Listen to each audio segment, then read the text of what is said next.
If you just started learning React, one of the words you've probably heard a billion times by now is hooks. And after reading about them, you're probably even more confused and overwhelmed because you still don't quite understand what they are and what they're used for. We'll go over what they are, why you should use them, and how to use the most common ones in your application.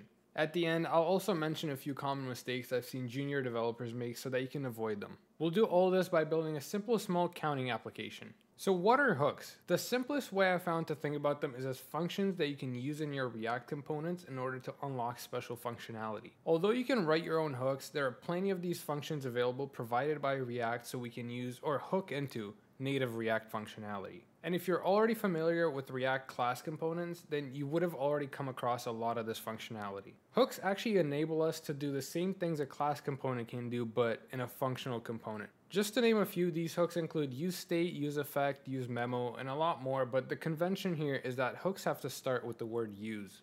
You might also be wondering, if a class component already had all of this figured out, then why the switch? That's because hooks and functional components are arguably a lot more straightforward and intuitive. It is also a lot easier to share logic between components without the need of any complex pattern, and the code is also a lot cleaner and easier to understand. This is what we're working with, just a simple counter and a button to increase the count. We'll just build on this as we go through each hook.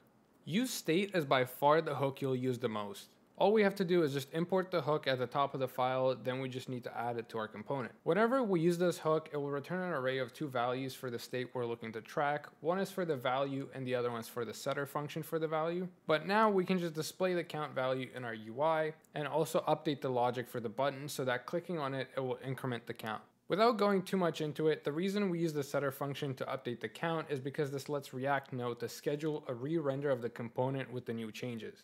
This is also the reason we don't just use regular variables. They won't trigger a re-render of the component when the value changes, so you won't see any changes on the actual screen. The second hook you will definitely come across is useEffect, with its purpose of performing all sorts of side effects. A few examples of side effects include operations like data fetching, subscriptions to event handlers, or even manually changing the DOM. We'll keep the code from the previous example and import the hook the same way we imported useState. What we want our useEffect to do is every time the count changes, update the text that shows up in the browser tab, and to achieve this, we just have to set up our hook. This is the base. You will notice that it takes two parameters, with the first being a callback function for the logic that we want to execute every time a change is detected. And the second parameter can be a bit tougher to wrap your head around, but it's the dependency array, which normally is just an array of either state variables or props. This just tells React when to rerun the effect, which will be when any of these values change. You also have the option of passing in an empty array, which will run the effect only when the component first mounts, but omitting the array completely will run the effect after every render of the component. If you'd like to read more about some of these details, I wrote a detailed article on all these hooks, so check it out in the description.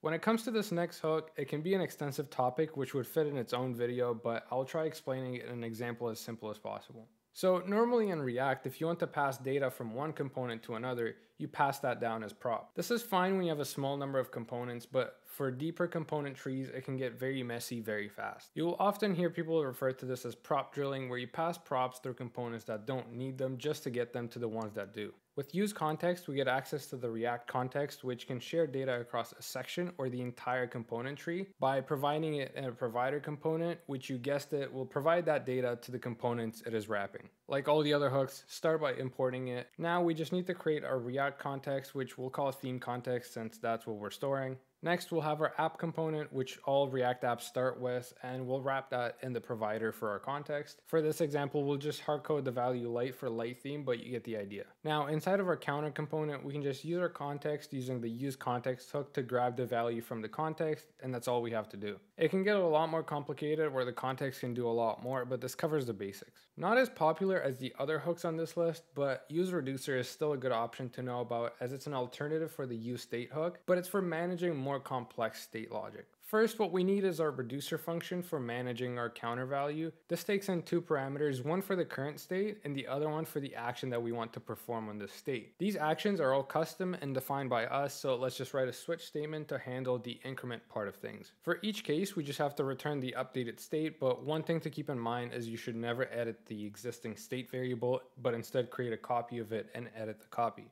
In this case, we just create a completely new object. Now we just need to create our state using the hook, and you'll notice a couple differences here between this and useState.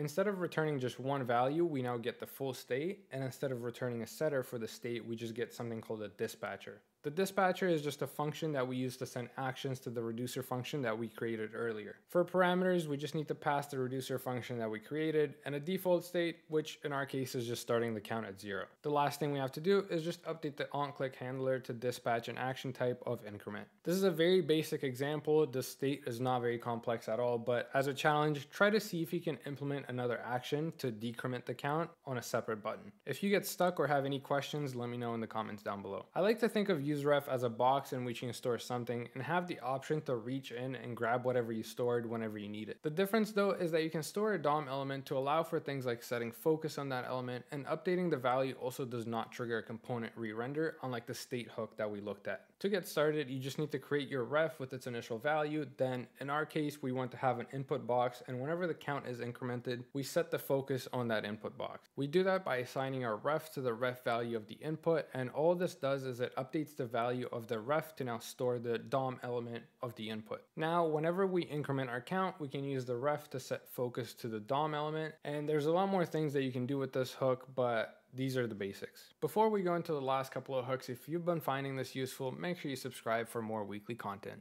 With the useMemo hook, we are now entering the realm of performance optimizations, where let's say we had a function that took in a couple of parameters in order to do some heavy computations that can take a while to return the result. Having to recalculate this on every re-render when the parameters don't change will just result in a performance loss. With useMemo, we're actually able to save the result of that expensive function and only recalculate the result if the parameters change, which will overall improve our performance. We first import useMemo and the hypothetical function that takes a while to compute. We then write our hook with the first parameter being the callback function, which just returns the result of the expensive function, and then the second parameter being the dependency array, where just like useEffect, whatever values we put in this dependency array, if the value changes, it will trigger the hook to run our function again. The last hook that we'll look at, which is another optimization hook, is the useCallback hook. Another tricky thing with React is that between re-renders, it will recreate its functions, meaning that the signature of the functions will change over time. Sound confusing? Because it can get pretty confusing, so let's look at an example. You'll notice the structure is actually very similar to useMemo. We have the import at the top, the hook inside the component with a callback function as the first parameter, and the dependency array as the second parameter. Although not the best example, let's say we want to memorize the incrementing of the count, we would just put it in here. And since the function doesn't change, it will only get created once, so we don't need any dependencies. Now, some mistakes I've seen some junior developers make with these hooks are, first is assuming that updating the state is a synchronous change. State updates are actually asynchronous in React, so when you call the setter function, if you try to access the state value right away and use the new updated value, you'll run into a race condition. And that's because the state variable might not be updated by the time you're actually seeing it. Second is, don't wrap everything in useMemo thinking everything will now be super optimized.